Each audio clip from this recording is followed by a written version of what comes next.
കോഴിക്കോട് താമരശ്ശേരിയിൽ വിഷക്കൂൺ പാചകം ചെയ്ത് കഴിച്ച 6 പേർ ചികിത്സയിൽ. അയൽവാസികളായ 2 കുടുംബങ്ങളാണ് ആശുപത്രിയിൽ ചികിത്സയിലുള്ളത്.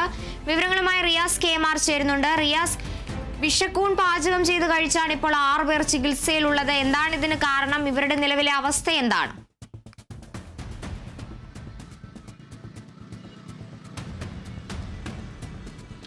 കാർത്തു, ഇത് വിഷക്കൂണാണെന്ന് അറിയാതെയാണ് ഇവർ പാചകം ചെയ്തത്.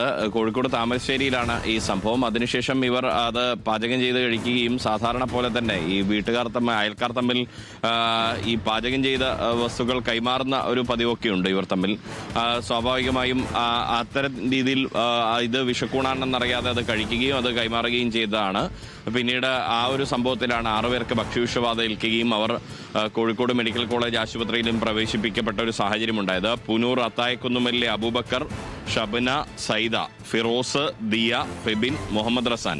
അതിൽ മുഹമ്മദ് റസാന്റെ വയസ്സ് 12ആണ്. 12 വയസ്സുള്ള മുഹമ്മദ് റസാൻ മുതൽ 67-കാരനായ അബൂബക്കർ വരെയുള്ള 6 പേർക്കാണ് ഈ ഭക്ഷ്യവിഷബാധ ഏൽക്കുന്ന സാഹചര്യം ഉണ്ടായത്. ഇവരെ കോഴിക്കോട് മെഡിക്കൽ കോളേജ് ആശുപത്രിയിൽ പ്രവേശിപ്പിച്ചു.